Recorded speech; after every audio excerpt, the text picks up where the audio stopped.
Minister Lawrence Wong announced that the monthly contribution ceiling for the CPF will increase from 6,000 to 8,000. With a higher monthly contribution to your CPF, this translates to a reduced take-home income. This is a reality. It's going to happen. The government is not going to change their policies because you're against it. Start planning for ways that you can reduce your expenses. By the time January 2026, you're ready to meet this reduction in your take-home income.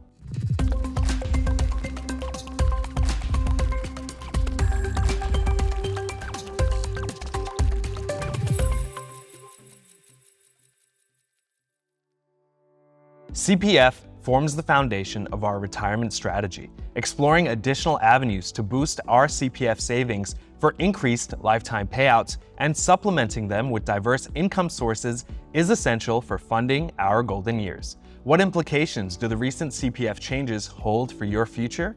I'm Rashan Gidwani, and joining us today is Kelvin Koh, the Senior Group Financial Services Director from Infinity FA. Hi, Kelvin. Welcome to the show. How are you? Hi, I'm great. Thank you for having me on the show. Yeah, absolutely. So let's dive right in. Could you briefly explain the recent buzz surrounding the CPF contribution increase? In February this year, during the budget, Minister Lawrence Wong announced that the monthly contribution ceiling for the CPF will increase from 6,000 to 8,000. So this will be done progressively over the next 3 years, and by January 2026, the first 8,000 of your salary, you do have to contribute to your CPF for that. So a good way to remember, something that I remind myself to remember all the increments.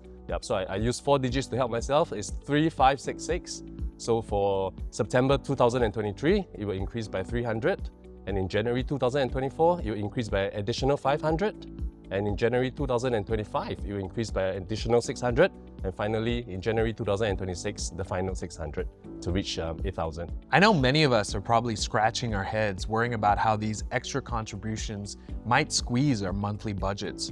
Could you paint us a clear picture? How will these changes directly impact individuals, and what should we keep in mind? So with a higher monthly contribution to your CPF, this translates to a reduced take-home income.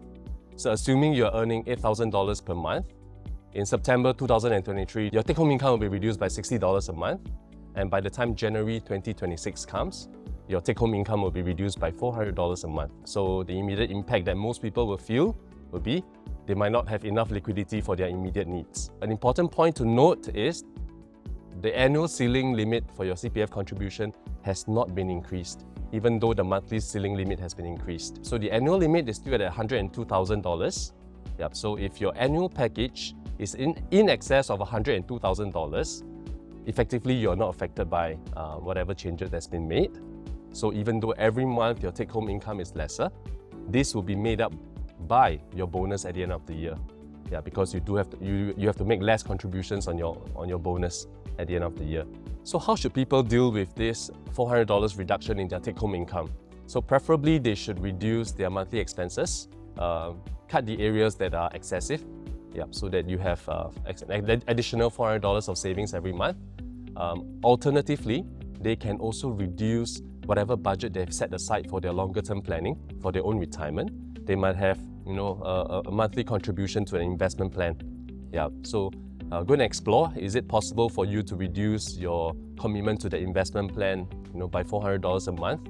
Because this $400 is not going to be spent by you. It's going to be set aside in your CPF. It's still going to accumulate for your long-term goals. So it involves budgeting, it involves moving your funds around. So I would strongly recommend they can speak to their financial advisor. The financial advisor will be able to paint a clearer picture for them based on their specific scenario that they're facing. What are the potential benefits that could arise from these CPF contribution increases? There are definitely a lot of benefits that can arise from these CPF contributions. Number one, you'll be setting aside more for your own retirement needs. So it is a form of an enforced saving for you.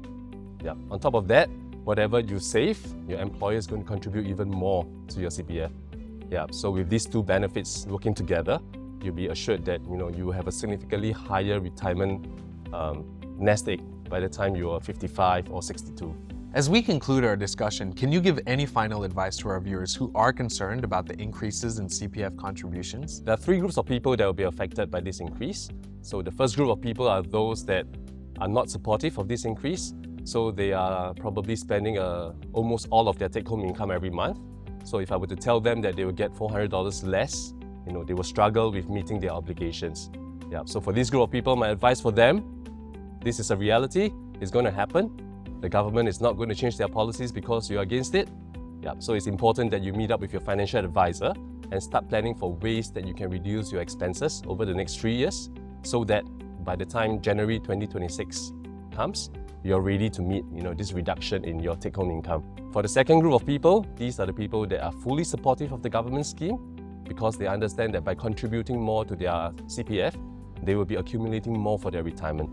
And at the same time, they also understand with this government scheme, the employers are also obliged to give you more contributions to your CPF, and this works well for you to accumulate for your retirement. Yeah, but a word of advice for this group of people, employers will also factor this increase in cost into their planning.